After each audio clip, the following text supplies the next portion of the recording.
This is the Five Stars podcast. Let me talk to you. Hi.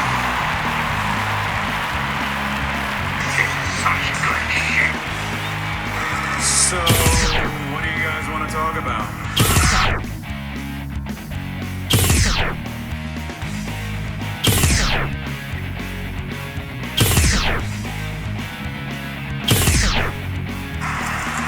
Tell me when I'm telling lies.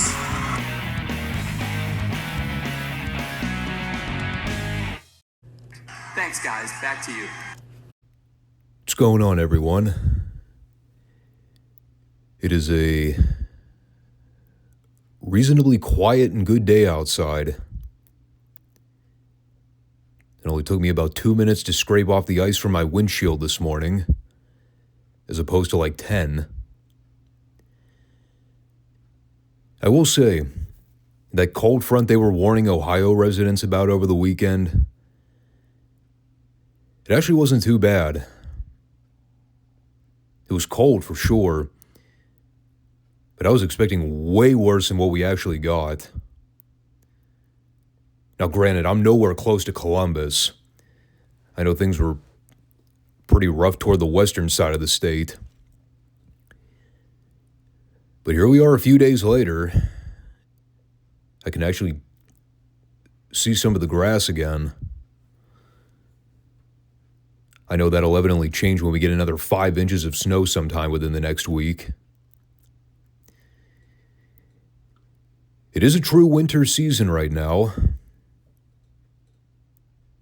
At least for people that aren't currently living in LA. You know, it's one of those news bulletins that you really can't escape, because everybody's talking about it. It's been front and center in the media for the last 7 days. I mean, this thing's gotten more coverage and press than the attempted Trump assassination last summer. Obviously, I'm not a fan of the state of California. I think it's a cesspool, and anybody that continues to live there is insane. Especially if you're in one of the bigger cities. But, well, if you happen to be, or at least know anybody that's been a victim of the wildfires, my heart goes out to you, man. It's a really bad situation there right now. And there's only so much these firefighters are able to do, especially with how frequently these breakouts are happening from day to day. And I'm hoping things start to subside, but it's really not looking good right now.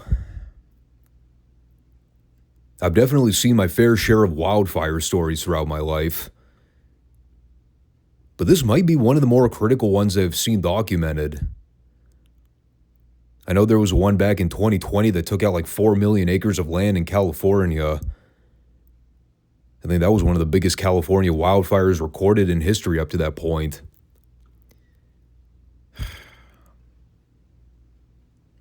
I mean, I hate snow with every fiber of my being, but you cannot pay me any sum of money in the world to live in places like Texas, New Mexico, Oklahoma, California, any of those western regions of the country that are susceptible to wildfires. No thanks. I'll take the cold weather several months out of the year. In any case, we should probably get into some wrestling talk here. This is the Five Starr Wrestling Report for new and or returning viewers. It is the wrestling podcast nobody knows but everybody needs. Make sure you subscribe, comment, and like if you have not already. We are here on YouTube and Rumble Mondays and Fridays for new shows and new conversations on all kinds of fun classic wrestling footage. And we are back to a normal Friday schedule today.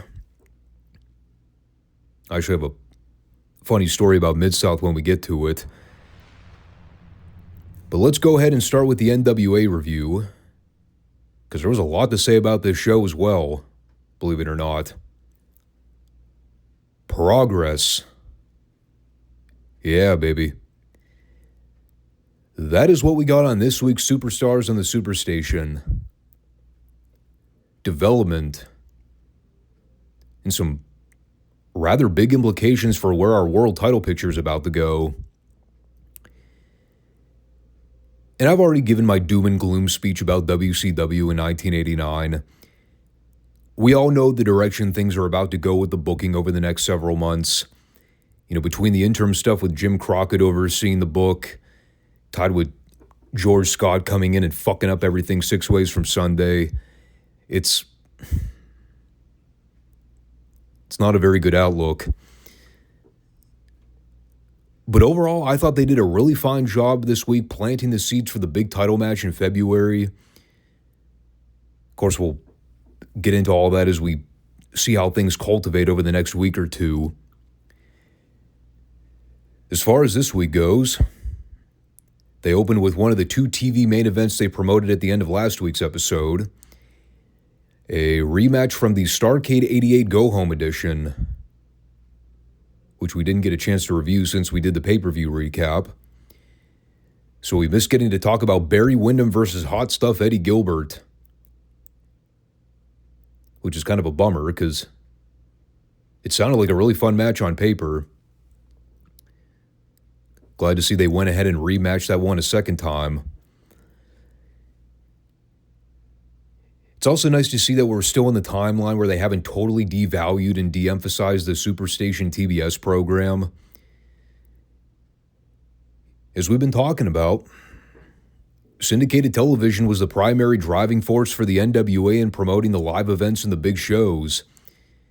And as we're about to see over the next year, it almost became like a concentrated effort on Jim Herd's behalf to de-emphasize the studio programming as much as humanly possible. And it lost so much luster after the Crockett era. But let's talk about Windham and Gilbert here. What a fucking match.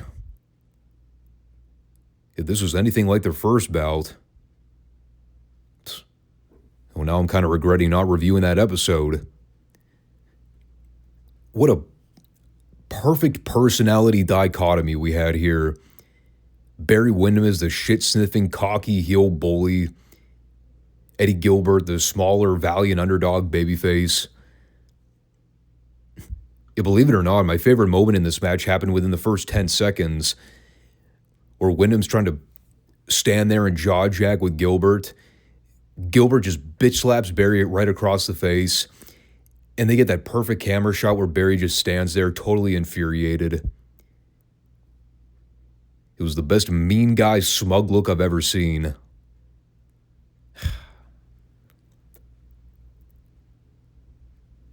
Have I ever mentioned how great Barry Windham was as a heel for the Horsemen?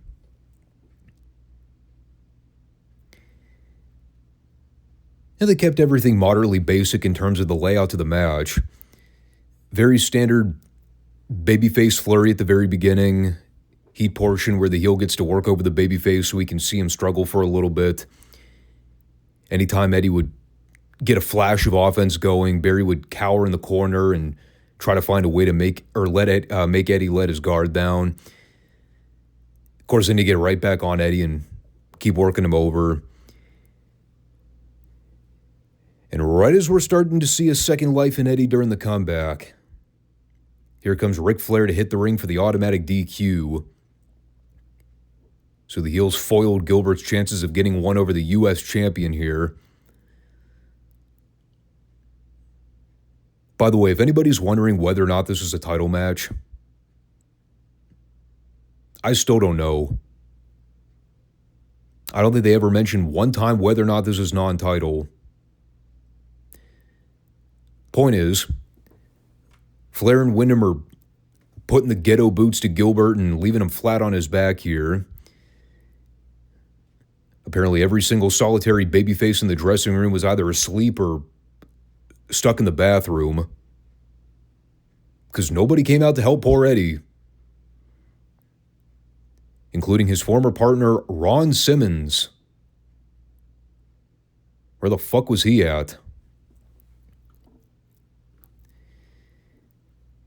And obviously, they needed to have the heels lay out Gilbert here to advance the story they were setting up later in his promo. But they probably could have fleshed this out a little better. It was one of those WWE-like things where they spend so long beating up the babyface. You just sit there as a fan wondering, where the hell is anybody to come out and help? I'm expecting somebody to try to run in. Even if it's just a handful of jobbers.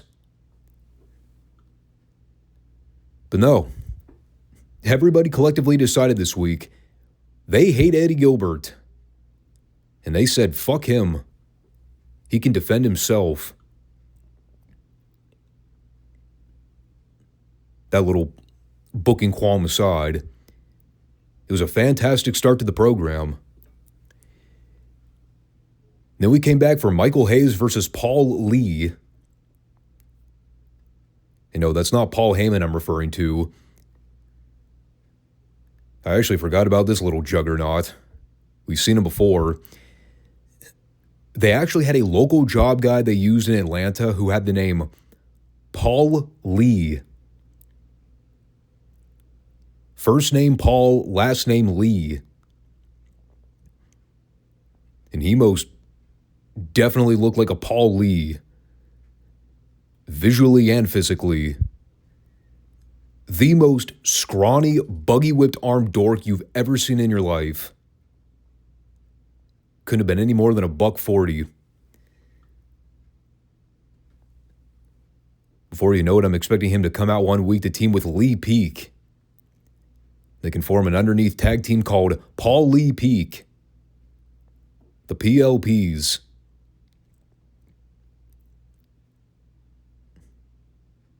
I have no idea where I was going with that tangent.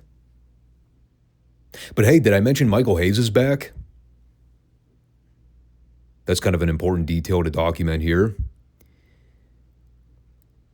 Man, I'm trying to think now. Last time we saw Hayes in the NWA, I think it was back when the Freebirds were all there for a brief cup of coffee, wasn't it? Back in like late 87. So it's been a hot minute. And of course, he's over like wildfire with the studio crowd here in Atlanta. The hometown hero.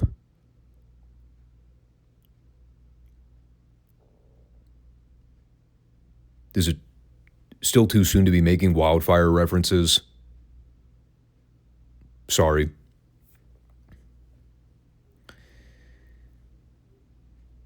Well, obviously, if you know anything about Michael Hayes' ring work, he was, how you say, not the most gifted athlete in the world.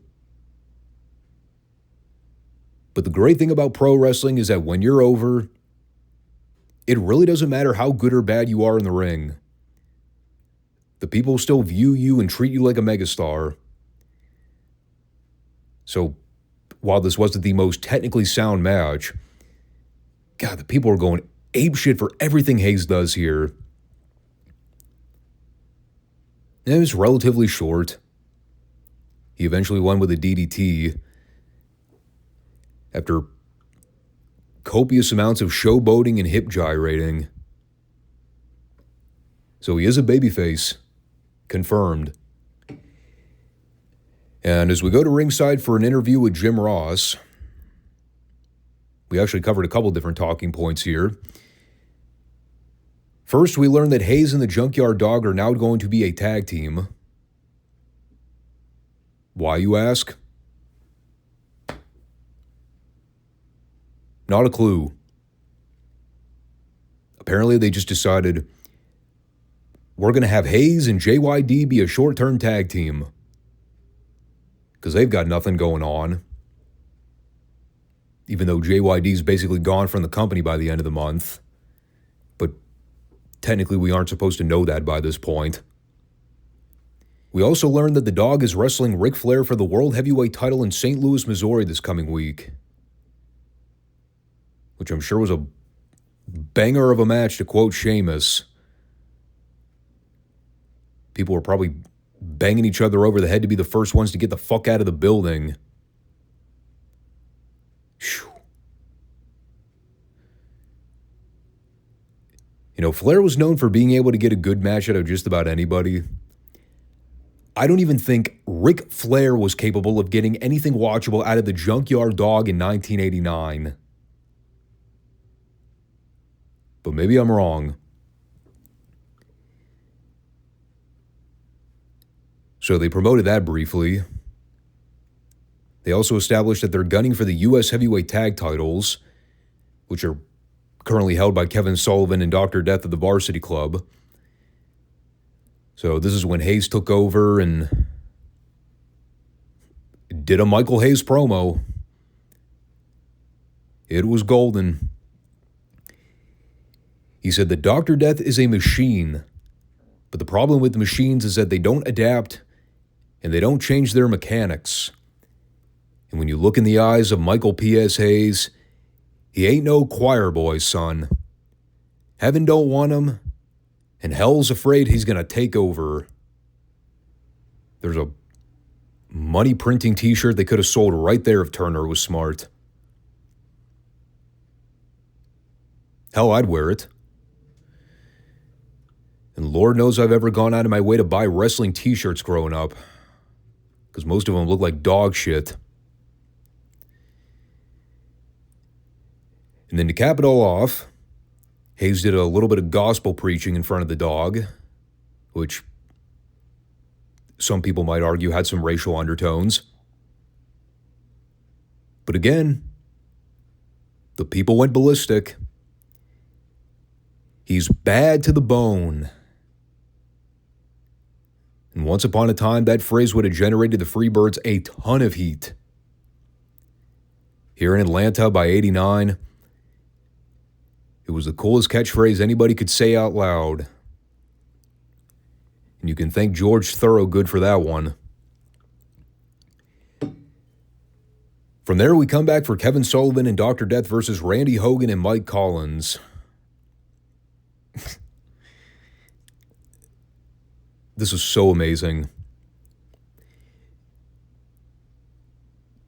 You know the thing I absolutely love? Going back and watching big jacked up dudes in the territory days. They could be in there working with a total fish out of water job guy. Someone that has no earthly clue what the hell they're doing in a wrestling ring. But if you're a guy like Dr. Death, a big muscly 290-pound freak of nature, you can just pick a dude up, throw him around wherever you want. Even if it looks sloppy, it's still impressive. There's a spot in the opening minute here. Sullivan's in there working with Collins. God, this Mike Collins, he was beyond fucking rotten. He is just not cooperating with anything Sullivan's trying to do. You can tell Sullivan is getting visibly frustrated. So he tags in Williams. They go to do the spot where Sullivan shoots Collins off the rope so he can back body drop him into Williams, who ends up catching him in a pile driver position. Dr. Death was not about to let this motherfucker sandbag him. He catches Mike Collins like a child, drops him straight down on the back of his head and neck. I'm like, nobody in today's business could ever do anything like that. I wouldn't trust any big guy in today's business to pull off a move like that. And keep in mind, Mike Collins is a pretty average-sized dude. Probably a good 220 to 230 pounds easily. Steve just caught him upside down like a fucking child. Scary strength.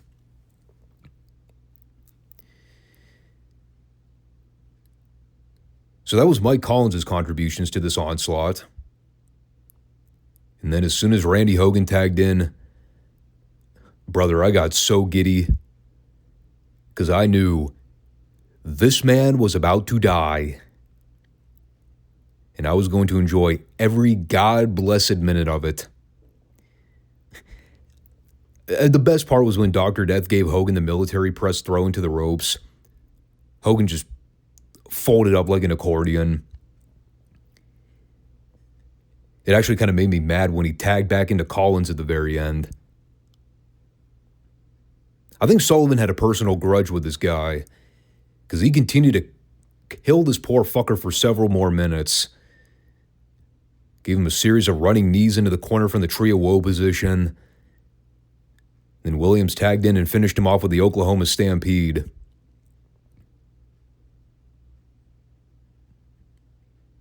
So at the end of the day, the wrong guy got pinned. But this is the kind of shit that I always look forward to at these studio shows, man. Getting to watch the Stars mutilate a bunch of half-witted goofballs that couldn't wrestle their way out of a wet paper bag. Been watching it for 3.5 years, and it's never not funny. You know what else is funny? Kevin Sullivan absolutely butchering his post-match promo about the Road Warriors. This is like train wreck level awesome. The kind of stuff that I'm greatly going to miss over time as the promos and interviews become more and more saturated. Well, first of all, why is the Varsity Club calling out the Road Warriors?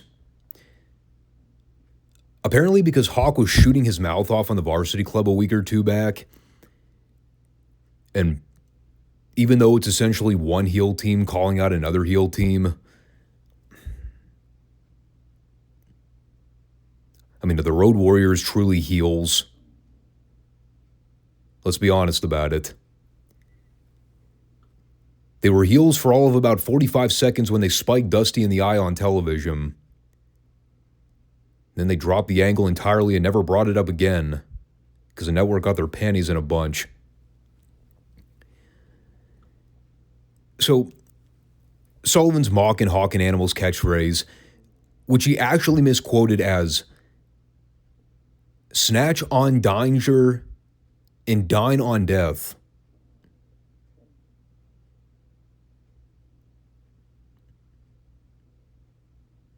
Must have been the Boston accent coming back to bite him. And the whole thing is basically one giant dick measuring contest where the Varsity Club are establishing that they're the big bad bullies on the block, not those stinking Road Warriors. So now it's time to find out who the real bad guys are. And then it gets better. As Mike Rotunda is standing there calling out Rick Steiner for their TV title rematch later on. And while his promo in particular was nothing special, the best part was anytime he would call out Steiner for being a moron or a kleptomaniac moron, you can audibly hear Dr. Death off camera retort, "Kleptomaniac moron!" Like Steve Williams even knew what the hell that meant. If you actually think about it, they literally just stole the sheepherder's gimmick. Or anything Luke would say, Butch would just restate with more gravitas. It was so great. I laughed the whole way through this thing. Again, dude, this is the kind of shit that makes pro wrestling fun. Completely off-the-wall personalities saying the most bad shit, ludicrous stuff. Wish they hadn't totally ruined it by the height of the Jim Herd era. So when we come back, Hawk and Animal are right in the middle of destroying a job guy. I believe Tony and JR said this was Dale Laperouse. I can neither confirm nor deny this was Dale. And if Dale had a tag team partner in this match, he was more than likely killed off camera and we never saw it. They won with the Doomsday in about 30 seconds while they were carting Dale's dead body off to the morgue during the Road Warriors promo. Hawk and Animal responded to the Varsity Club dialogue from earlier. Basically inferred that they were crazy to try to pick a fight with the Road Warriors. They also implied they were planning to commit acts of cannibalism by snacking on Sullivan and Williams' bodies. I'm sure they were joking. And, well, that part was all fine and good. And then Animal got back on the mic and talked about how he and Hawk got sick of dealing with their so-called American allies. Dusty Rhodes betrayed them when they needed to defend their six-man titles. Sting decided to hog all the spotlight and go into business for himself, blah, blah. So that forced the Road Warriors to have to travel to Japan in order to find their third partner to replace Dusty as part of the six-man tag team champions. And that is where they found Tenryu.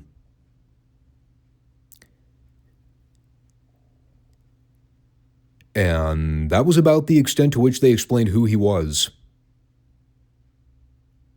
They simply referred to him as Tenryu. And then they immediately changed subjects so Precious Paul could call Kevin Sullivan a repugnant slob.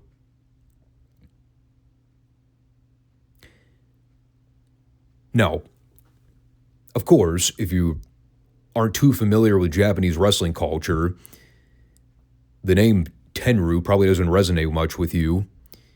His full name was Genichiro Tenryu. Very big name in all Japan going back to the early to mid-'80s. He actually began his training here in the States under Dory Funk Jr. and Terry. I think he actually worked briefly for Crockett sometime in like 83 or 84. Wasn't for very long, though. I don't have extensive background knowledge on Tenryu's wrestling career. I just didn't really watch a whole lot of Japanese tapes growing up. I've seen some of his matches in All Japan, some of the stuff with him and Jumbo Serrata, but I'm not an All Japan savant, and I never proclaimed to be. Not my wheelhouse. Here's what I remember about this whole situation with him and the Road Warriors. As far as I remember, I don't think that team ever makes a single appearance on an NWA pay-per-view or live event here in the States. I believe there's a situation that occurs later on this year where Baba had promoted Hawk, Animal, and Tenryu for a title match on one of his cards, but there was some kind of issue where Hawk and Animal couldn't be overseas for that match. So Baba had to basically pull out future working agreements with the NWA as a result. And it created a very hostile situation for the Japanese audience, because false advertising wasn't really something that culture was accustomed to seeing. And especially with star power like that, it's a pretty big deal. So they end up quietly abandoning the six-man titles, finally. And I don't think they're ever mentioned again on any future NWA shows.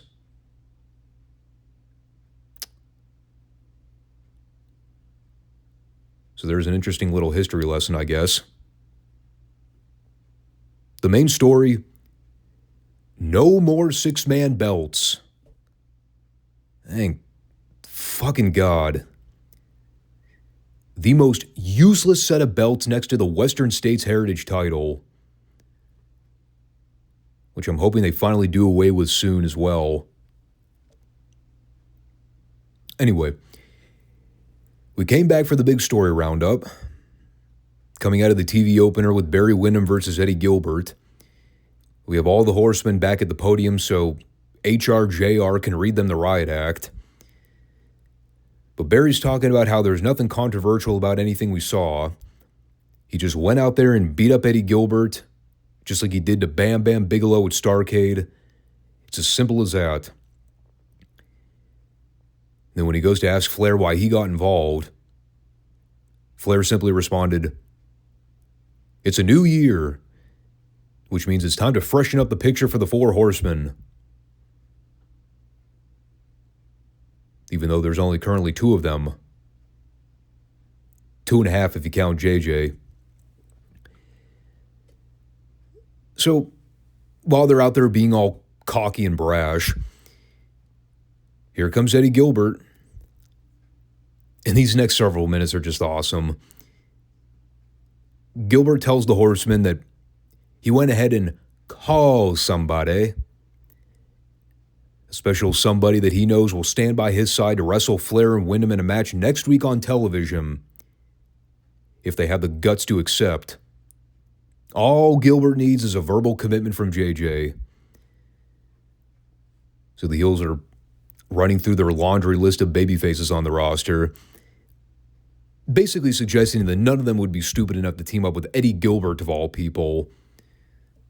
Luger, Sting, Dusty, Bam Bam. Well, the Horsemen have kicked all their asses. Who's left? Who could it possibly be? And then JJ goes, quite frankly, I'm sick and tired of looking at you, Eddie. I'm sick of thinking about you. So just to shut you up, hopefully it's the last time we ever have to look at you on this show. You've got your match. And then the best part of the whole segment, right as they're wrapping up, JR asks them, well, who does Eddie have as a partner? Aren't you guys worried? And I don't know if this was accidental or maybe JJ literally just started having a coughing fit at the end of this thing. But he starts going off talking about how nobody's stupid enough to team with Eddie Gilbert. He's got no friends.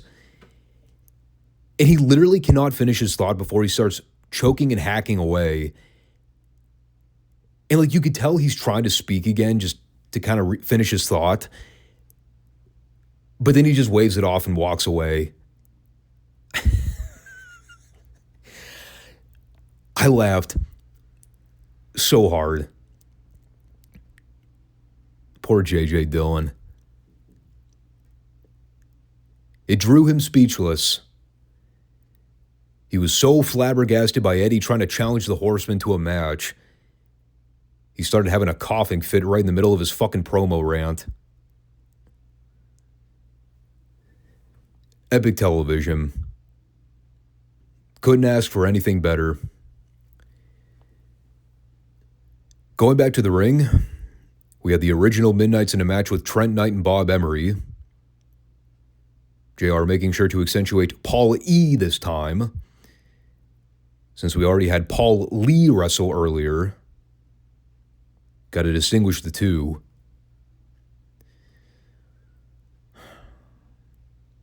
It was a squash. Dennis and Randy worked him over. Ended up getting the win with the assisted leg drop on Knight. I did like the spot where Dennis tried to set up Emery for a short-arm lariat, but Emery ended up collapsing to his knees before Dennis could hit him with the clothesline. So Dennis just kneeled down and gave him the clothesline anyway. If that was an audible, Dennis gets brownie points with me this week, because that was clever. And as far as Paul's promo afterwards goes, pretty standard heat promo here for the original Midnights. They replayed the film of the afterbirth at Starrcade when the original Midnights left Eaton Lane and Cornette down. He basically inferred that he won't be satisfied until he has the luxury of spitting on Cornette's career tombstone. Says the NWA cannot handle both of them under the same roof, so one of them's got to go. Another great moment from Dennis here right as they're about to leave. He just stops and casually waves at the camera with a smile. I love Dennis Condrey. And again, it's a fine promo. Nothing Heyman says here is necessarily bad. But I think it kind of goes back to what I said the other week. Yeah, this entire Midnights versus Midnights feud is mostly centered around the issue between the two managers. Yeah, I don't really believe the audience ever saw Condrey and Rose the same way they did Paulie. Meaning that they loathed Condrey and Rose the same way they did Heyman. Like even beautiful Bobby and Sweet Stan were able to generate heat in their matches to piss off the crowd as heels. Corny was just the icing on the cake as the loudmouth heater. But the original Midnights thing, I'm sorry to say, again, I love Dennis. Nothing against Randy Rose. This is all Paul Heyman. Dennis and Randy are just kind of generic, bland villains in the overall scope of what they're doing in this feud. We're not really interested in seeing Condrey and Rose get their asses kicked as much as we're interested in seeing Corny shove his racket up Heyman's sphincter hole. That's the only suitable payoff. Whatever happens to Condrey and Rose, people couldn't really care less about that. And again, I know the feud kind of rapidly dies off between now and the end of February, but there's just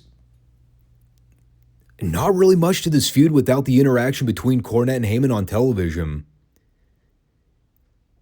Now it's just Heyman doing heat promos while the OG Midnights are working boring matches every week. All the while Stan, Bobby, and Jimmy are out selling the beatdown from the pay-per-view. Well, at least they were up until this week, because they were back in action here. They at least had more heat than Larry Zbyszko and Al Perez did. Here's what I wrote down about their match with George South and Kurt Thompson. Hideously dull. They're still trying to put over Al Perez as a future world title contender. Makes me laugh every time. Perez gets the win on South with the elevated airplane spin. The only notable thing here was Abby coming out at one point to attack George South on the floor, which required Gary Hart to pull him off by using what appeared to be either a noose or a coat hanger. Yeah, that was some pretty dark shit right there. I still have no idea what the hell ever happens to Abdullah. I'm pretty sure he just vanishes by the end of the month. Yet somehow Larry Zbyszko and Al Perez are still a thing. I can't imagine why. Watching them work as a team, I find it more enjoyable watching paint dry most of the time. Then they mention in their post-match promo, Al Perez is apparently wrestling Flair in Florida for the World Heavyweight title. God, what is with these fucking awful Ric Flair matches they're promoting at the beginning of '89? Ric Flair versus JYD? Ric Flair versus Al Perez? Good Lord. Is this a shit test to see if Flair can justify these guys having contracts? I mean, Al Perez could actually wrestle, unlike the dog. But fuck, dude. Who's buying a ticket in Florida to see Flair wrestle Al Perez on a live event?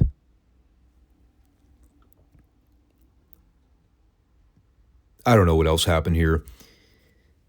Gary Hart warned JJ that if he does anything to cheat Perez out of his title match, he'll sick Abdullah on him and Flair. And then Zbyszko randomly chimed in by saying that he's responsible for retiring 2 legends in the past 8 years. Never bothers to mention who those legends were. One of them, I guess, would have had to have been Bruno.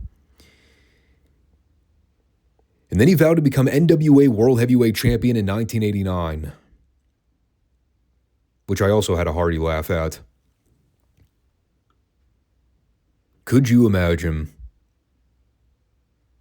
Larry Zbyszko, the NWA World Heavyweight Champion in 1989, Christ on a cracker.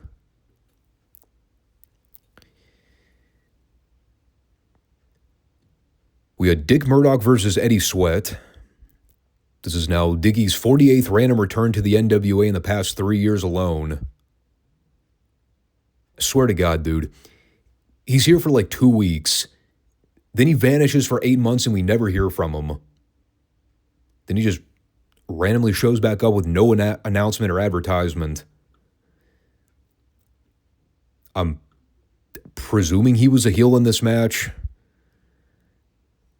To be honest, I have no idea what he was the last time we saw him on TV. He might have been a face. I mean, the guy's turned more times than the Big Show. It's hard to keep track. Anyway, he did some stuff. Hit a god-awful looking brainbuster at the end where even he shook his head afterwards. Probably realizing how shitty it looked. And that was it for that segment. We then cut to a pre-taped interview with Missy Hyatt in the Nate, which was so amazing in every sense of the word. In her absolute worst efforts at flirting, she tried to get Flair to convince her that he did not cheat to beat Luger at Starrcade to retain the World Heavyweight title, which Flair denied. He said he doesn't have to cheat to win.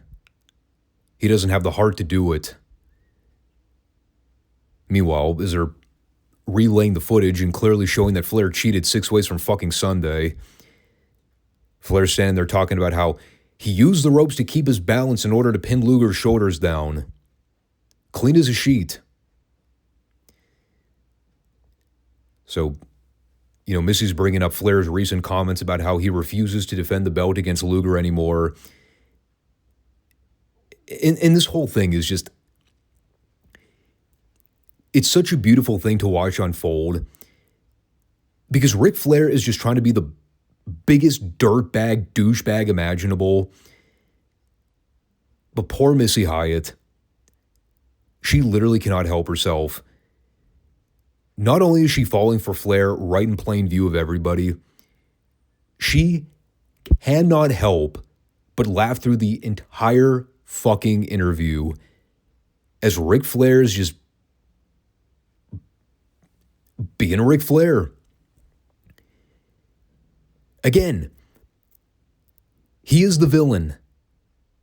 He is the bad guy in this situation. He's joking about how Luger can't measure up to him. He can't have the luxury lifestyle or have any woman he wants at any given time. And it's just remarkable to watch as Missy cannot help but smile the entire way through. Because she knows. And you know what I thought? When this whole thing was over, this is one of those promos where you realize, especially as you start to get older and understand intersexual dynamics a lot better, this is where you realize why you absolutely hated the baby faces growing up as a kid. Because, God, they were so fucking lame. You've got this gorgeous, beautiful woman standing next to the ultimate villain of all villains. She is head over heels in love with this scumbag. And you're just sitting there like, that's why we love the bad guys. They get pussy. None of these dorky, dweeby good guys get any action. They're all a bunch of losers. These say your prayers, take your vitamins, say no to drugs, stand up for human rights, white meat good guys, the good Christian men. Nah, fuck that, dude. That shit sucks. Any rational-minded guy would have killed to have been in Flair's shoes here. I don't care what anybody says. You're wrong if you try to argue it otherwise. So then we come back for another match in progress. Stan Lane and Bobby Eaton versus two enhancement guys that we've probably seen wrestle multiple times before. I had no idea who they were. I'm lost without the graphics, dude. I think one was Keith Steinborn. And I think I only knew that because Steinborn was absolutely appalling to look at, both visually and as a pro wrestler. Anyway, the Midnights worked him over while Corny was at the podium spitting one-liners at the original Midnights. At one point, he said Dennis Condrey was so incapable of reading good bedtime stories to his kids, the best he could do was the obituaries. I thought it was funny. Really nothing to add about the action aside from the Midnights going over with the Vegematic. They also had a good follow-up promo where Cornette talked about him, Lane, and Eaton being problem children growing up, always doing things their way and never trying to play by the rule book. Again, bad guys. But damn it, they were cool. And that's why you love them. And as far as things go between them and the original Midnights, from day one, Paul Heyman's been running around trying to play this cheap imitation rip-off game with his version of the Midnight Express. And the fact of the matter is, that's all Paulie's been from the very beginning. A cheap imitation, brother. And if he wants to play the game with Cornette head-on, he has no problem in doing so. But they're going to play by Cornette's rules. And his rules say the game isn't over until he wins. And they're about to play that game from now until Bash season. On and off. It is a very complex story. And then we got our big TV main event feature. A Starrcade rematch for the world's television title. Only this go around, it's Rick Steiner defending as opposed to Mike Rotunda. They had a reasonably good match at the pay-per-view. Crowd went absolutely batshit insane when Steiner got the W. But now it's time to figure out if it was a true slip on a banana peel finish for Steiner. Did he get lucky? Or does he really have Rotunda's number? It's just so crazy going back and rewatching this footage again. Like, I always knew that Rick Steiner was over around this time. I just didn't realize that he was this over. If you're thinking about the hierarchy of babyface reactions around this time frame, I think this guy was more over than Sting. It's close. I think Steiner had the edge. And to be fair, it wasn't the cleanest match in the world. I think the pay-per-view match was a lot better. Most people, I don't think, would dispute that. But it was still good. Steiner and Rotunda had really good chemistry together. I love watching these guys work. Again, not the most fluid match from start to finish. There was a pretty obvious botch at one point where Steiner was supposed to take a bump when Sullivan pulled down the top rope. But Steiner didn't have enough momentum going to flip out of the ring, so he just sort of fell in a heap and started favoring his kidney area. It was a good cover-up, but clearly not what was supposed to happen. But the crowd's fully behind Steiner here. Some nice sequences where Steiner got a hope spot or two, but Rotunda would quickly shut him down to take the advantage. And just as Steiner decks Rotunda with a lariat, Dr. Death hits the ring with Sullivan for the DQ finish. And they all gang up on Steiner and give him the double-stuffed piledriver for the big heat spot, which they attempted to follow up by with having Sullivan steal Steiner's dog, which was absolutely not the same dog they had a few weeks ago on TV. Not unless Arnold the Pitbull shapeshifted into a fucking terrier mix. This dog had way too much fur on him.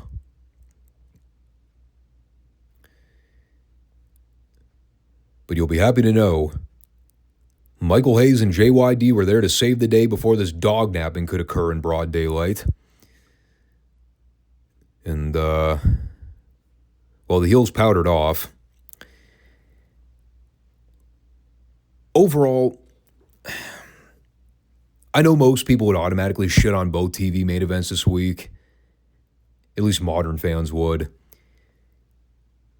To be fair to them, when you advertise two big matches for 7 days and both of them end with bullshit DQ finishes, yeah, it's kind of annoying. Even though that's the entire point of generating heat. I mean, that said, it was kind of uncreative with the way they did it. I mean, they literally booked the same segment 2 times. Babyface is about to win until an outside heel interferes and throws the match out. So, lame finish aside, I thought the segment was good. Would have been nice to maybe see Steiner get a clean win in his first title defense, but I also see the logic of not wanting to beat Rotunda twice in back-to-back title bouts. I mean, the Varsity Club is one of the main heel groups at the moment. You can't just beat him into powder. But we close it out with Lex Luger and Sting getting a win over Bob Holliday and Agent Steel. Really don't know why they needed this match, but hey, they had 2 hours to fill. I like seeing Sting sport the red and yellow Hogan colors this week. Boy, if anybody's been at the center of the wrestling media, Hogan's a big one. Getting booed out of the fucking building on the Raw Netflix debut. Beautiful stuff. Wouldn't have it any other way. That self-serving, mendacious prick. Fuck that guy.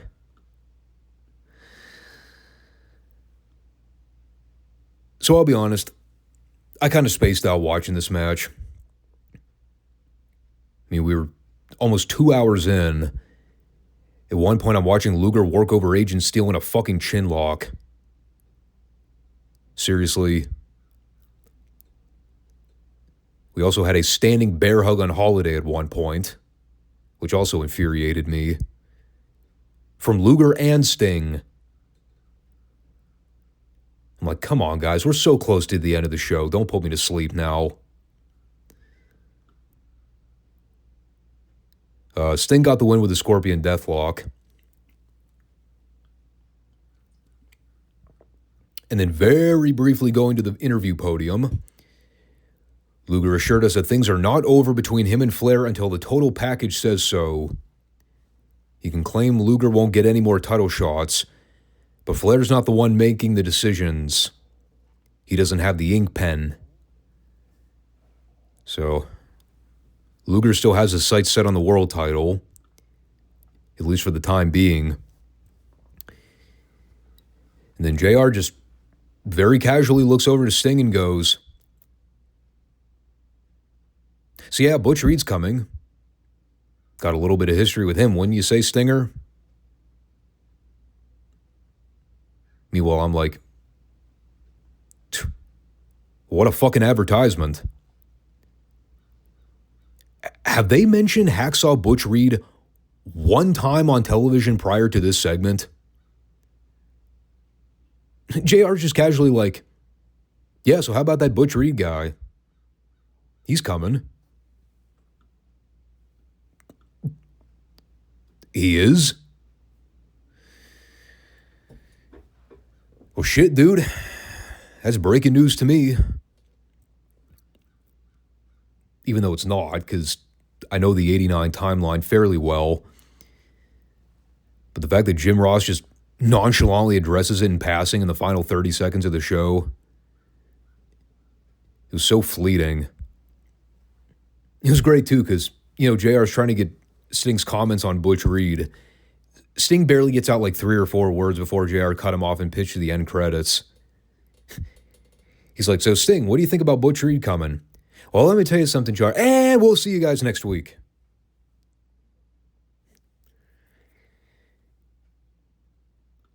Very abrupt ending, but you know what? I enjoyed this one. Been a long time since I can truly say I've enjoyed an episode of NWA Superstars on the Superstation start to finish. But they pieced together a really fun go-around. Quirky booking and all. If you can get past the shitty DQ finishes in both main event matches they promoted. I thought the show flowed well. I like that there was a bit of a return to form with the old Crockett formatting, emphasizing the promo and interview time, building up the stories, letting the personalities take center stage. And obviously, the segment with Gilbert challenging Windham and Flair to the tag match next week. That's going to be the big focal point of next Saturday's syndicated program. And if you know who the mystery partner is, well, I'm not going to directly spoil it. Stay tuned. But thinking back to what I talked about at the beginning stages here, trying to get Flair's next big program set up headed into the Chi-Town Rumble in February. Pretty self-explanatory. I know we're still in that buffer zone between now and the point they bring in George Scott as the main booker. Jim Crockett is currently overseeing everything as a maintenance booker, which basically means he's given the boys a little more creative control. And that's probably why the show felt more like an 86, 87, 88 TBS program. It wasn't a perfect show, but definitely an improvement over what we've been seeing for the last several months.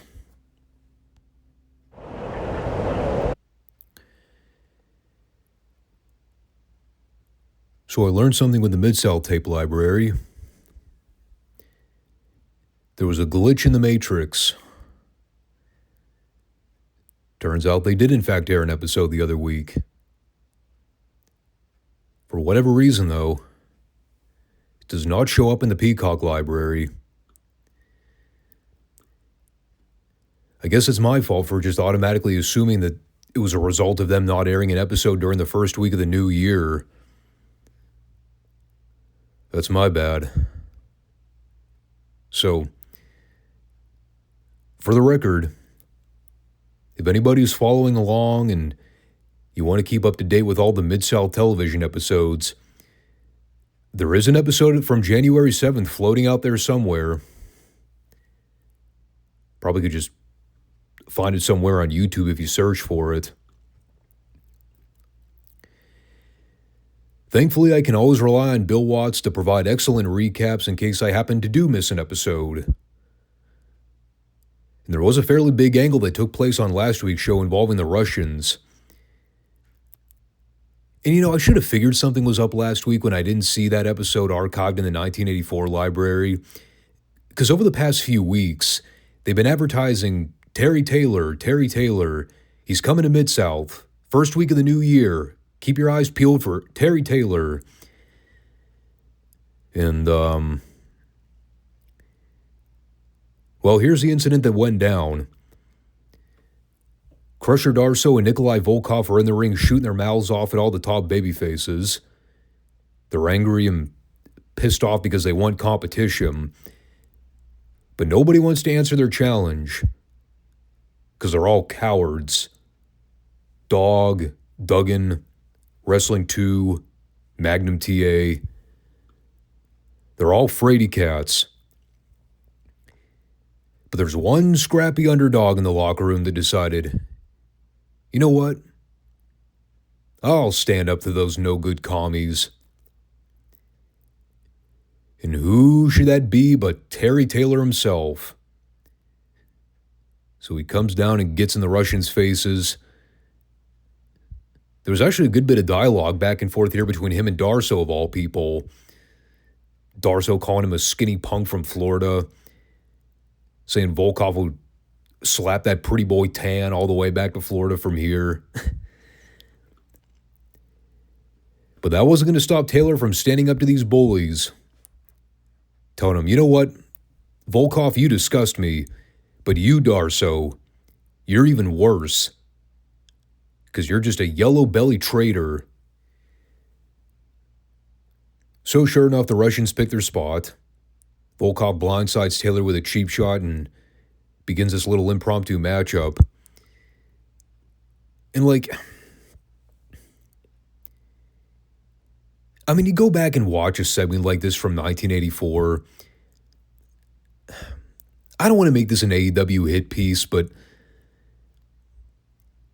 for all the lame brains out there that are going to try and argue, oh, AEW does a great job getting over their young talent. They're always trying to push new guys and create their own homegrown stars. But then you watch something like this from back in the territory days and you're like, yeah, no, that's a load of bullshit. Mid-South did more to get Terry Taylor over here in 5 seconds than AEW has done in the last 4 fucking years trying to cram Wheeler Useless and Danny Garcia down everybody's throats. Give me a fucking break. Even a good portion of WWE's talent pool isn't as over as Terry Taylor was here in Mid-South back in 84. And the formula was so freaking simple. You build up a pair of evil, despicable, loathsome heels for weeks that everybody wants to see get their butts kicked. You protect them as much as possible. Make sure they get their heat back, even in situations where they might get knocked off their feet a time or two. And when the timing's right, you bring along a new, fresh, good-looking athlete who's got fire and vigor. You have them stand up to these mean bullies, accept their challenge. Then you have them get a flash roll-up in under a minute to really cement the deal. Boom. You just created a new fucking star in one night. It ain't rocket surgery. It never has been. For the entire existence of pro wrestling, this shit's never been that hard to do. Yet somehow today's bookers and promoters overthink the crap out of this stuff. Because everything's got to be long-term booking. We got to tear down the baby faces and slowly, methodically build them up over time so that people really want to clamor to see them get the big win. Nah, fuck that. All that does is make the people lose hope. Unless you're Cody Rhodes, nobody's getting over that story in the modern era. So now that the Russians have an artificial blemish on their win-loss record, thanks to newcomer Terry Taylor, all they did was add fuel to the fire as they go to the ring for Taylor's big TV win over Doug Vines this week. Second appearance, by the way. That angle they shot with the Russians, that was his actual debut. And after Taylor gets the win with a flying elbow, the Russians immediately try to hit the ring to gang up on him. But quickly out to make the save are Dog and Duggan. You know, they were just waiting in the wings ready to hit the ring to help out. They knew exactly what the Russians' MO was here. So, yeah, hell of a start to 1984, I would say. They managed to make a top babyface in less than 2 weeks of booking. All the while, Vince McMahon took one look at Terry a few years later and said, "I've got the perfect gimmick, pal. The Red Rooster.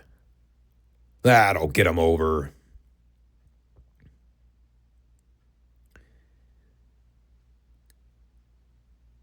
Well, it didn't. It actually got him under. Severely under. To the point where nobody could ever take the guy seriously as a main eventer ever again. Coming back, we had Jeff Sword and Larry Higgins going up against JYD and Hacksaw Duggan. Dog and Duggan really got their cardio exercise in this week, having to go back and forth to the ring like that in back-to-back segments. Remember, the Irish McNeil Boys Club locker room was up a giant flight of stairs.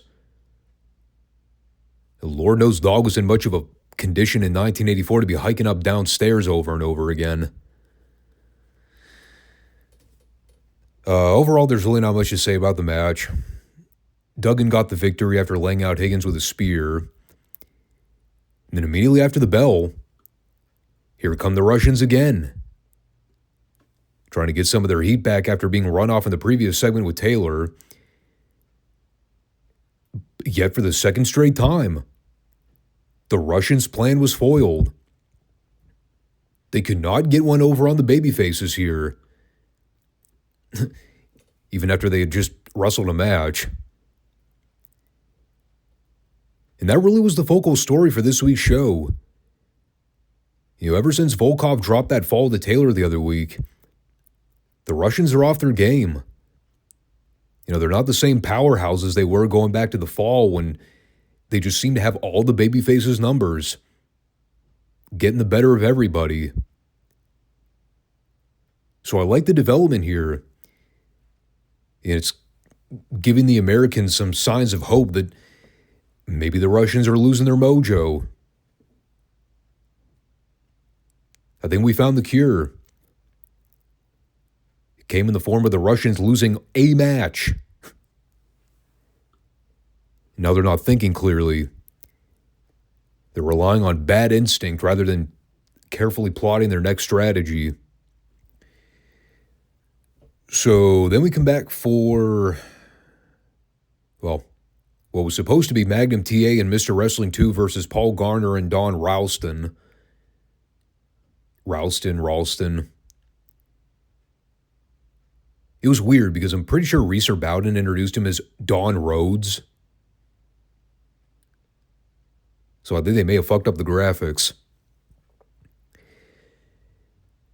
None of it matters, though, because the match was completely futile compared to the angle that took place here. And this is a big one. I remember this angle vividly from having gone back and seen it multiple times throughout my life. I actually kind of forgot they shot this angle this soon into the new year. I thought they did this toward the end of the month after they had already started building more on-screen tension with Magnum 2 in the Midnights. But for anybody that's new to the space here, I'll go ahead and clue you in with the details. So within the first 30 seconds of the match, Jim Cornette makes his way down to the ring carrying a brown paper bag and some kind of yellow sack. Not entirely sure what it was supposed to be. I knew what was inside the yellow sack. And his whole deal here is, we've been calling out Magnum TA and Wrestling 2 for weeks, but since there are a couple of chickens who don't want to defend their Mid-South tag titles against the Midnight Express, even though they've literally held the belts for 2 weeks, well, they've taken it upon themselves to make an example out of them, just to prove that they don't tolerate chickens around here. And just as quickly as Corny wraps up his dialogue, here come Bobby Eaton and Dennis Condrey to jump Magnum and 2 from behind. They also had a little assistance from the measly job guys as they tried to help pin down Magnum by his knees. So they must have bought him off. And I'm pretty sure everybody at least has a surface level idea of what happened here. They end up laying out Wrestling 2 from behind with a blackjack, so he's rendered unconscious. That way they can make their way over to Magnum and make him the center of attention here as they target him and pin him down. And while Eaton and Condrey are holding Magnum on the mat, Cornette reaches into the bag and he pulls out a bottle of syrup. He begins dumping the bottle on the front and back of Magnum, trying to get him as sticky as possible so that way he can rip open his yellow bag to reveal the dastardly prick. Feathers. That's right. These no-good sons of bitches tarred and feathered Magnum TA in front of God and everybody. The worst type of humiliation imaginable. They didn't just lay him out cold and leave the ring so he would immediately forget it afterwards when he woke up. They made sure Magnum was fully aware of this ass-kicking. as he gets up and starts throwing a tantrum, realizing he's got feathers glued to his body. The human gobbledygooker here in 1984. That was Magnum TA. And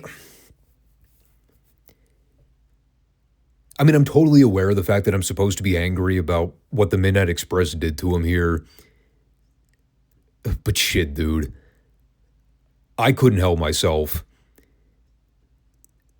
There are just certain lines and certain things that people say over the years. No matter how many times you go back and listen to the same dialogue, it's never not funny. Now, the angle itself wasn't the thing that made me lose it. It was Magnum's follow-up promo that just made me burst out laughing. Oh, before I get there, I don't want to get too far ahead of myself. I should briefly touch on the Midnight Express match with George Weingroff and Lanny Poffo. Of course, by this point, Watts and JR are sitting at the commentary booth trying to get over the gravity of the situation. And they're speaking very hush-toned, explaining that everybody's irate about what the Midnights did. They have stooped to a new kind of low here in Mid-South. And the brilliant part of the whole deal is that while the Midnights are wrestling, you can still see the remnants of the tar and feathers stain on the ring mat. Of course, it's obviously not tar. Molasses, syrup, whatever you want to call it. But it's literally stained on the mat. So as a viewer watching, you're forced to constantly think about it as you're watching the heels make a mockery of the whole situation. That's great symbolism. And you had a great story to this match where the Midnights are continually cutting off Poffo and preventing him from making a tag to Weingroff, isolating him and pulling him back right as Poffo's trying to fight away and claw over to get to his corner. Meanwhile, I'm sitting there worried that somebody's going to slip and kill themselves on this compromised ring mat. Syrup is sticky, yes, but it's also got a slimy texture to it. So when you're trying to bump and do spots on a slippery ring mat, you're just asking for trouble. But Weingroff eventually gets the big tag. He's able to momentarily fight back on the Midnights, but he's quickly shut down and put away with their finish before Poffo can even climb back to the ring apron to get in the ring to make the save. And it's really good stuff, man. The idea here is we've got to paint the Midnight Express as the biggest heel threat on the entire roster. By the time the show was over, they'd committed one of the most heinous and despicable unprofessional acts anybody had ever seen on television. Unless you were watching Memphis Wrestling back in 1981 and you're vaguely aware of the First Family and Jerry Lawler when the Dream Machine got tarred and feathered. But even in that case, that was a completely different circumstance, because that was an example of a heel getting tarred and feathered. So everybody at least could get a good laugh out of it by the end. This was taking the classic tar and feather angle and flipping it completely on its head. Now they were humiliating the babyface as a way to garner sympathy. But I've got to talk about this Magnum TA Wrestling 2 promo. This is just... it was the best thing on the show, bar none. Even better than the execution of the actual tar and feather angle. And again, it's one of those things where I don't think Magnum TA meant for this to come across the way it did. But his delivery had me dying. It's that kind of unintentional comedy that you know they weren't planning on, but you just can't help but laugh about it. And no matter how many times I've gone back and listened to this promo, I'll never not get a kick out of Magnum standing there with Bill Watts in Wrestling 2, still covered in feathers, still looking on completely dejected and embarrassed, as he stands there and looks at the camera and says, I'm telling each and every one of you, some of you might find something remotely humorous about this. And that right there, that line is where I fucking lost it. It is the funniest thing I've ever heard from Magnum. I honestly don't even know what it is about it. I guess it's the idea that this is what you came up with for a follow-up comment. You all might find something remotely humorous about this. But to me, this is the most degrading thing a human being could possibly do.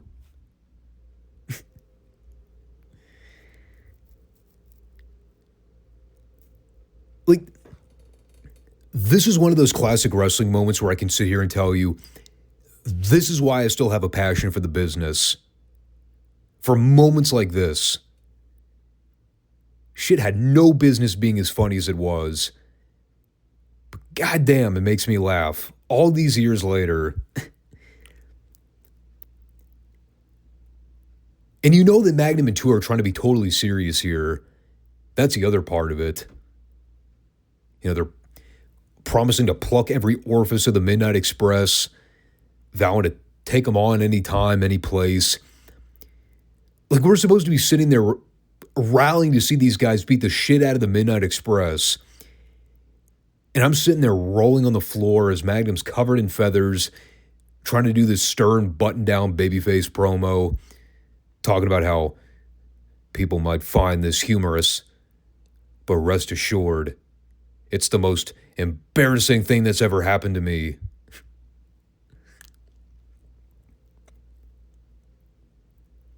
It's amazing stuff. No joke, I watched it back like 10 times afterwards. It still makes me crack. Every time. Like Vince McMahon blowing out both of his quads on live pay-per-view. Shit never gets old. So then we go back to the ring for Jim Neidhart versus Tom Lentz. I liked hearing Reeser Bill Tom Lentz from South Dakota. Just South Dakota. No particular part of the state. Just a random location.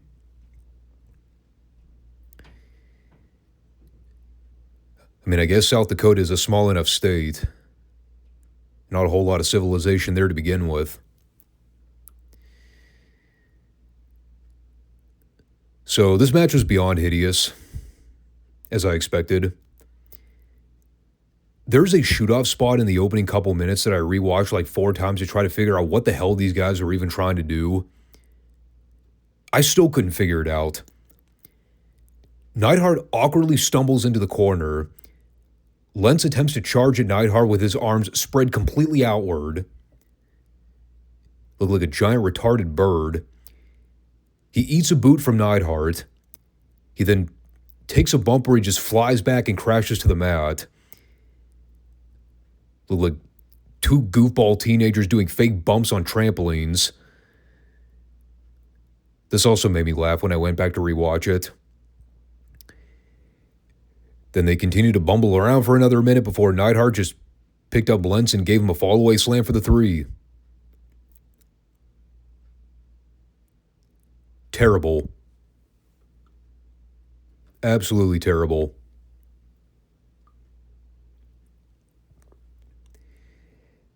That took us to Crusher Darso versus Dr. Death Steve Williams. I believe we've seen Williams wrestle one of the Russians on television recently. Was it Darso or Volkov? Now I can't remember. It was only like 3 weeks ago. In any case, did I ever mention how fucking strong Dr. Death was? Yeah, he was a freak of nature. Just effortlessly picking up Darsow and powering him to the mat with body slams. He didn't struggle at all to get this guy up. Keep in mind, Darsow's a good 300 pounds easily. It's kind of back to the old Mid-South roots of big guy versus big guy, powerhouse versus powerhouse stuff. Not that there's anything wrong with that. It was a stark contrast from everything else we'd seen up to this point. Maybe discount the tag match with Duggan and Dog. But they're having a pretty standard Haas fight. Darsow's trying to work over Williams and put him away, but Williams starts firing back with some football tackles. And right as he knocks Darsow out to the floor, here comes Volkov with a gimmick wrapped underneath his t-shirt. And he manages to pass it off to Darsow behind the ref's back so he can club Williams as Volkov has the ref distracted on the floor. And like, this is one of those visuals where you just have to sit there and shake your head going, how is the ref that fucking blind that he cannot see this giant block of wood that Darsow's hiding behind his back? That was his gimmick of choice. Not a pair of brass knuckles or some kind of small weapon that he could easily conceal. No, he hits Williams over the head with it. He pins him. And then as he has one arm behind his back, he's holding onto a giant piece of wood. As the referee's holding up his arm in victory. I don't even know what the hell it was. But even people sitting in the back row of the building could see it a mile away. I'm like, I mean, I know we're not dealing with Tommy Young here, but come on. Even the Mid-South referees weren't that incompetent. But hey, they still had to get some of their heat back somehow, right? They've already been run off twice on one show by the babyfaces. Couldn't just sit there and beat him a third time. By that point, they're just cutting their balls out from under him. And as far as Hacksaw Butch Reed and Rick Rude goes in the final match, pretty simple little get-over match for Reed.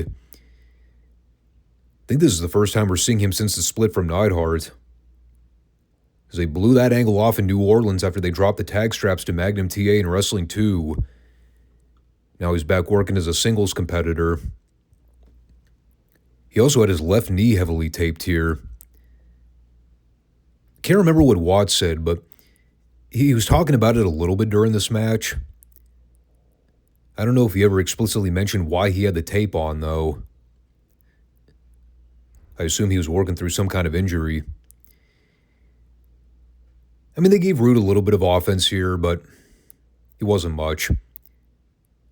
Reed went over with a military press with like 10 seconds of airtime left. Nothing else to say about it. Kind of surprised they didn't try to shoot an angle here with the anvil, but I guess I got to save some for next week, right? We've had our fair share of angles going on this week alone. But yeah, what a tremendous show.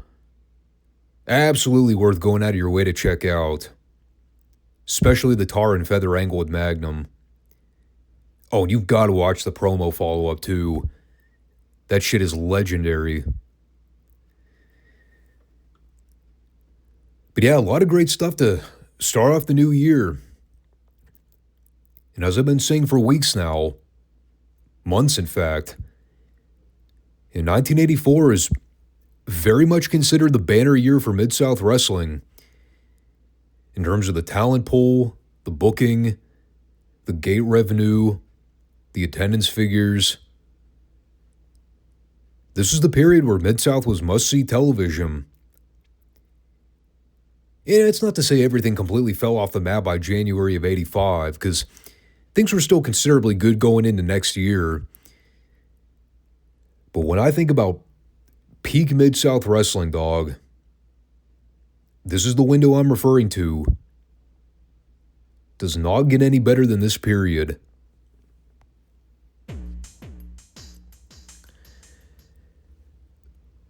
with that all said, let's go ahead and round this bad boy out with a rock-solid world-class report. But was it really rock-solid? Well, it was okay. We finally got to see the Freebird Von Erich footage from Christmas Star Wars, which was like the only draw for that entire card. But hey, star power is star power.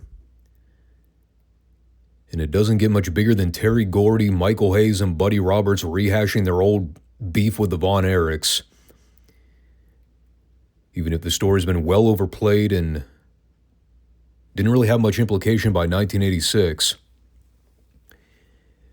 Which was not the case when you run that back 3 years prior when it was white hot.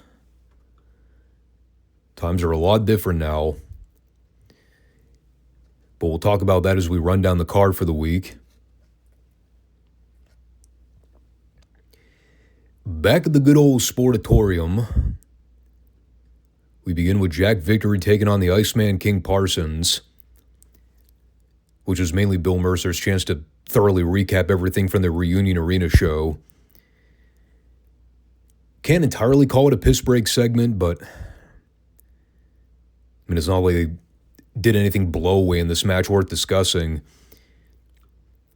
I mean, at one point, Mercer got into a brief tangent with himself over the development of the game Hacky Sack, trying to figure out if the game was invented in Hackensack, which I believe is a province in New Jersey. I have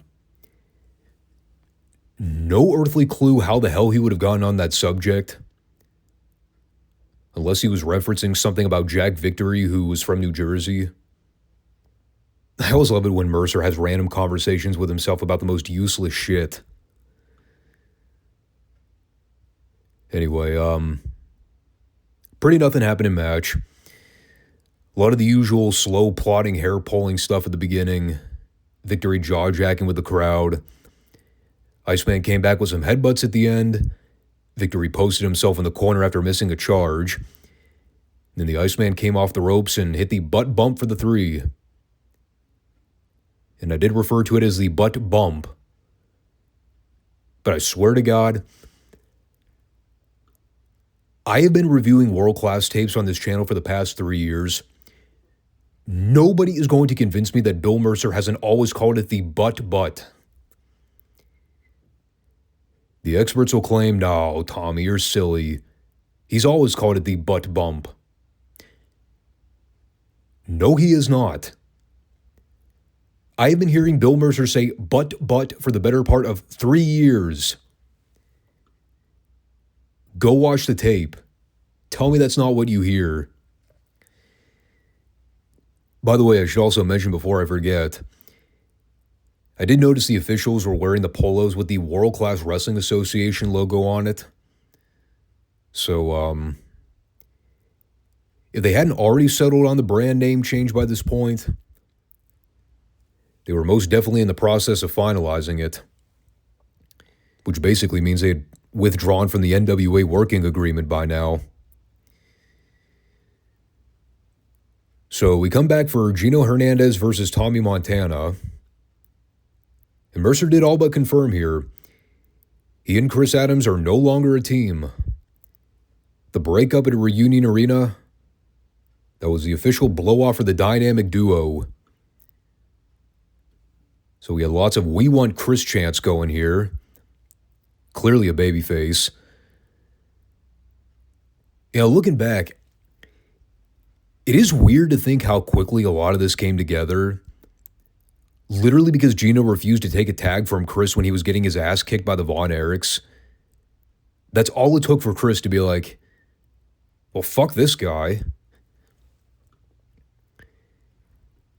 But this was fine enough to get some heat back on Gino. And after he wins with his flying elbow off the middle rope, you have Chris Adams hitting the ring to a big pop so he can start throwing haymakers to Gino. Ends up running him off through the crowd. It's, it's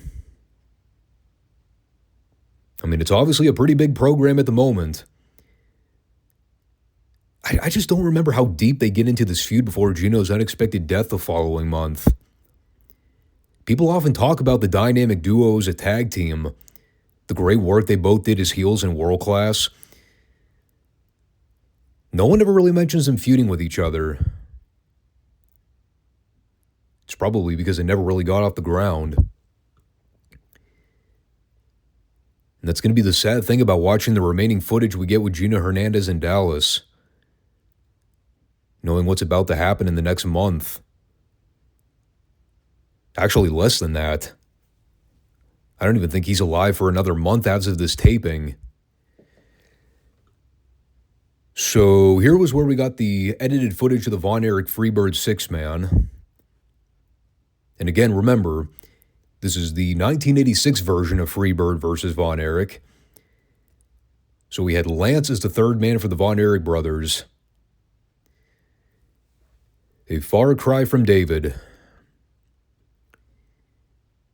But if you look past it, you still got all the original players here. We had the classic Go Home Freebirds chant reigning throughout Reunion Arena. A chant we used to hear constantly all the way through 1983 and some of 84. You know, and it really is just one of those matches that you have to sit back and watch without getting so hung up with the note-taking. Just to really soak in the level of heat a program like this had once upon a time. Like anybody watching a later version of the Freebird versus Von Erich program, especially without having seen the earlier footage from 83 and 84, you know, people would try to argue this particular six-man was one of the wildest brawls and most chaotic environments they had ever seen. And it was chaotic. But dude, you ain't seen half of what these crazy motherfuckers did once upon a time. Like, go back and watch the earlier tapes when this feud was white hot. The Freebirds had nuclear level heat with the Dallas faithful. That'll give you a better sense of what real chaos looks like. I hate to say this is mildly tame by comparison. Don't get me wrong. It's still a really fun match. Even when distilled down to the highlight reel. People jumping up and down in their seats anytime the Freebirds would go for cheap shots or try to lure the Von Erichs around ringside. Like, even Bill Mercer called it the equivalent to the Kentucky Derby at one point.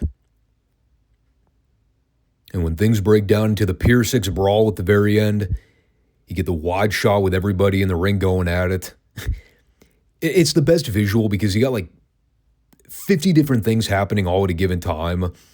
Your Buddy Roberts' ankles are caught up in the ropes, so he's dangling upside down over the concrete trying to free himself.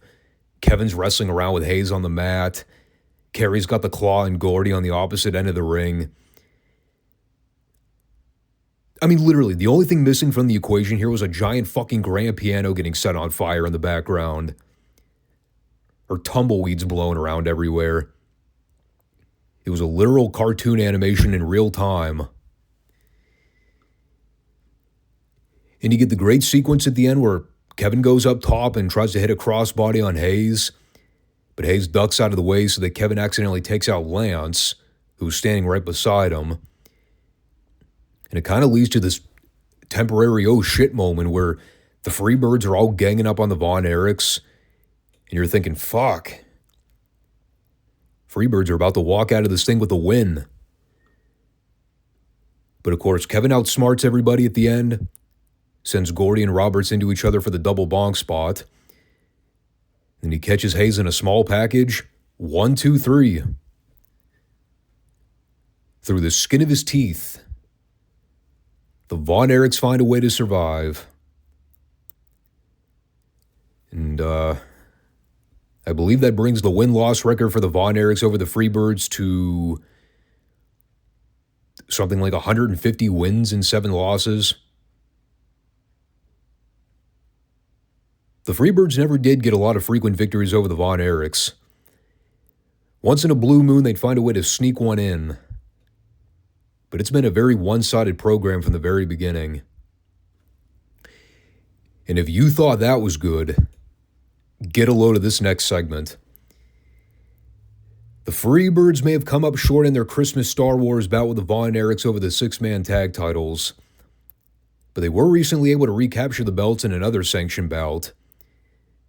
They vowed that their mission was to reclaim their six-man titles in any way possible.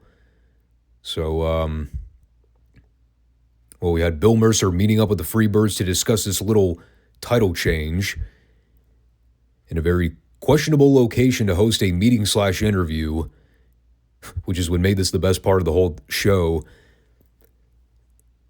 God, this is classic Freebird stuff, man. So Bill Mercer brings the camera team out to a pool hall in the local Dallas area. I couldn't make out if he was calling it the State Pit or the Snake Pit. Either way, it was basically an underground bar/pool hall where typically you would see biker gangs and other devious groups hang out, down a beer or two. To say that Bill Mercer stood out like a sore thumb in this environment, dressed in a suit with his fucking microphone in his hand. Let's just say he wasn't making any friends with the one percenters.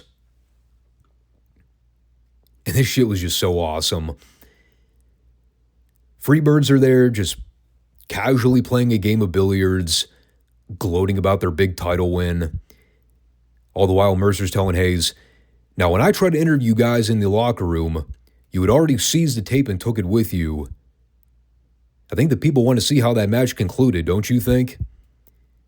So Hayes looks at him and goes, "All right, buddy. Show him the tape."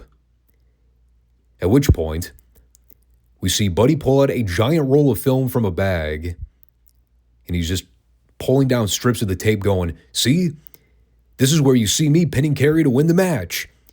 And this is where you see the Freebirds pounding on the Von Erichs and making an example out of them." And they're just having a hearty heel laugh over the whole thing. Hayes at one point goes, "And here's where you see 700 broads admiring my existence." And he probably wasn't lying.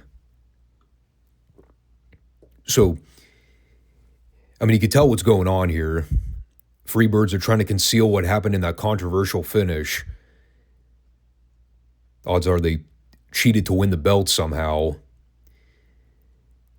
But since they won't show us the film and they have possession of it, we're sort of stuck wondering, well, what the hell happened? Now, from Hayes' point of view, the tape is inconsequential. The important matter is that the Freebirds have their six-man belts back after having chased the Von Erichs all the way across the country to get them back. And they're sick and tired of all of it. They're sick of all the girls admiring that steroid freak, Kerry Von Erich. Yes, steroid freak. He actually said that out loud. He said, "Kerry's as gullible and dumb as he looks. Takes him an hour and a half to watch 60 minutes. And right as Mercer mentions Gordy's involvement, here comes Bam Bam to chime in with his thoughts. And Lord knows, we've seen plenty of Terry Gordy footage over the years. You do not want to piss off that man." So he tells Mercer that here he is trying to run the Freebirds up the flagpole instead of congratulating them on their big title win, asking them what it feels like to be the new six-man champions. He says they don't need to be Texas or American champions to claim that they're the number one top guys in the world, because they have the top belts, the World Six-Man Championships, which means they are superior to everybody else. And now that step one is out of the way, they've beaten the Von Erichs. They've embarrassed them. Now it is time for step two.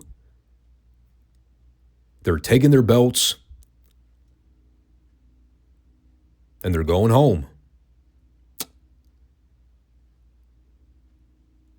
They're pulling a Steve Urkel here in Dallas, Texas. They don't have to take this. They're going home. And I'm sure the Dallas faithful were happy to see it. Then to wrap it up, the Freebirds sat down to enjoy their dinner and told Mercer to fuck off and get him some ketchup. Epic stuff. I can't say this segment beat the one where Mercer interviewed the Freebirds from their home after they had just turned heel for the first time, when they were smoking cigars, playing pool, and hanging around topless, probably coked out of their fucking minds. Got to admit, though, this is pretty great. I miss these kinds of pre-tapes in World Class, man. The unfortunate thing is the Freebirds were commonly the only ones that ever did these wacky segments well. I mean, no other heels in World Class could pull this kind of shit off. Maybe except Jimmy Garvin. But even then.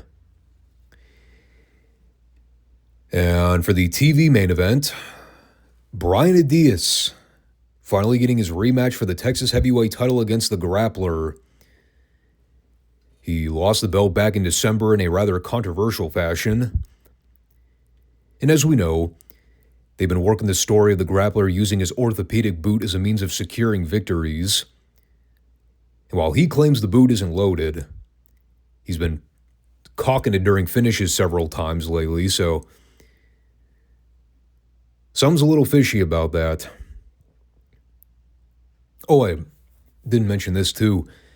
They had Gary Holder on the headset here as a special guest commentator. I know most people listening are like, who? Gary Holder? Well, actually, he's been on World Class before. He's the author of the Requiem for a Champion book that he wrote on David Von Erich's death. I actually didn't think he was a bad commentator. He was a local guy, but I thought he did a fairly decent job. Had a good voice. Seemed to follow the product well enough to be able to explain the stories and get over the big angles. You know, part of me was actually wondering why they didn't try to have him be a regular color guy with Mercer. I actually kind of think Mercer's better when he's working with somebody to bounce ideas off of. I don't know, dude. Him as a solo commentator is very one-dimensional. A lot of the time, he just doesn't have anything to say. Of course, if I was recapping a lot of world-class matches as a commentator, I don't really think I have a lot to say either a lot of the time. As far as the work with the Diaz and the Grappler goes, I thought it was a decent main event. Didn't really expect Diaz to win the belt back here. The finish did kind of come out of nowhere. Like, Grappler just comes off the ropes and hits a boot to Diaz's chest. That was the pin. There wasn't much of a setup to it. Just bam, boot to the chest, finish. Not trying to say it was flat, just nah. That all said, I like the story of what they're doing with the Grappler and the loaded boot. It's a classic old school heat angle. It's been done 1,000 times in wrestling over the years. And the cool thing is that because my knowledge of World Class is very limited from around this period, just in terms of the booking and the story progression from week to week, I actually don't know where it's going. I mean, you have to think they're eventually going to have another babyface to build up to go after the Grappler. Kind of interested to see who it's going to be. I guess they could just continue feuding him with Diaz until Diaz wins it back, but I don't know. It's kind of lame. But we'll see. You know, the bulk of the conversation this week was everything surrounding the Freebirds, the 6-man tag, plus the interview with Mercer at the pool hall, claiming they've got their belts back, and now they're riding back to Atlanta, GA, because the Texas fans don't deserve to have him around. That was all good stuff. And, unfortunately, it was all pre-tape material. The rest of the stuff at the Sportatorium was just kind of there. But hey, I'll give it this. They've got some interesting stuff lined up in terms of where they're going with Gino and Chris. Apparently Sunshine and Missy are going to have an actual wrestling match at some point down the road. They were talking about that a little bit during the main event. Plus, we still got whatever in the hell's going on with the missing link in Sunshine. That oddball Beauty and the Beast dynamic. It's definitely not the best of the best when it comes to world-class story progression. But it's definitely better than a lot of the shit we were talking about in 85. Discount the Von Erich versus Dynamic duo material. But, there you have it. That is going to round out this one here. And we will be back on Monday for the continuation of Retro Raw. And we do have... Actually, shit. Am I going to have the Rumble to review this weekend? I need to double check. Unless it's next weekend. Royal Rumble 1996. January 21st. Yup, that is going to be for Monday's show. So we're going to have a double whammy. We'll have the 1996 Royal Rumble as well as the follow-up edition of Raw. Should be good stuff. In any case, catch you guys soon. And make sure you stop back on Monday for some fun WWF discussion. Take care, all. Peace out.